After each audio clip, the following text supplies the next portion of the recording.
part of these negotiations, Mr. Secretary? This is no test vote. This is no amendment. This is the whole deal, the big deal in the Senate at least.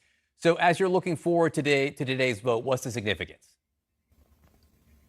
Well, this is a big day. Of course, we're waiting those final hours until the official vote takes place, but it's looking good. And what we see in today's bitterly divided Washington is Republicans and Democrats coming together with the president to say, we need to do this. We need better roads and bridges in this country. We need to invest in our ports and our airports. We need to look after our water infrastructure and do things that weren't considered infrastructure in the past, like broadband internet and getting good internet, fast, affordable internet out to every American. Funding for trains, transit, and so much more that we just clearly need as a country. So it's a good sign for the economy. It's a good sign for our democratic system. Of course, there are more steps to go, but very encouraged by the dynamics here, and of course, looking forward to seeing that officially clear the floor. What is your message to some House Democrats who look at this and say, okay, this is fine, but we're not going to vote for this unless we get the $3.5 trillion budget plan through? What is your message to those who want to tie them together? Well, my basic message is this is good policy, and it's good funding. What we're talking about here represents the most significant infrastructure funding that we've done in my lifetime and then some.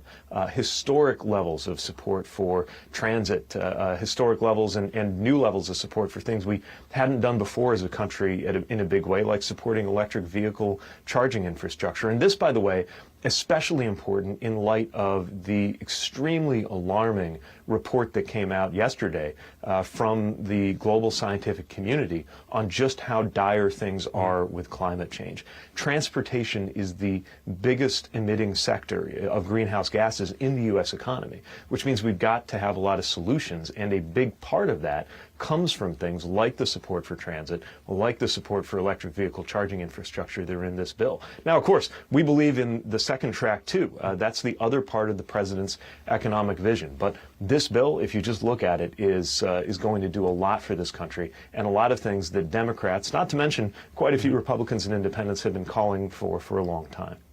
There's going to be a lot of contracts if this becomes law. A lot of contracts going out. A lot of people will work on various aspects of infrastructure. Do you believe, or how would you feel about vaccine requirements for the contractors who will receive federal infrastructure dollars?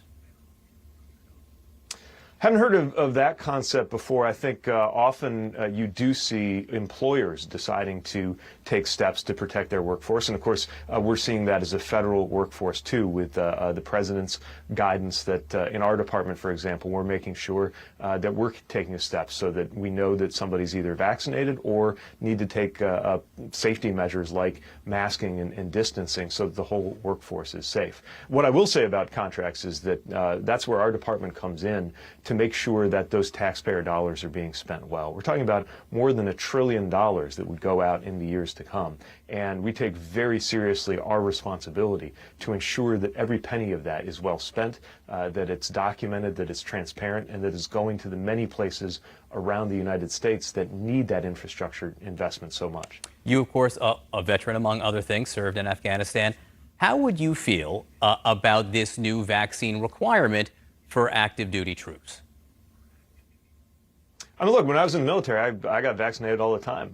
We would have a medical day. You'd go through all your stops. You'd get your vision checked. You'd get your shots. I mean, it was the most routine thing imaginable. And of course, it's about keeping our troops safe. But also, by keeping our troops safe, we're helping to keep our country safe.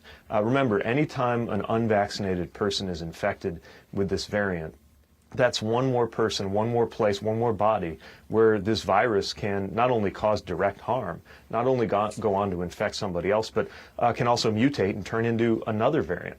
That's why so many people's lives depend on every individual making that choice or responding to that requirement to get vaccinated. So, I think most people in the military are very used to this. I can't even remember the list of all the things I got vaccinated for, certainly before I deployed.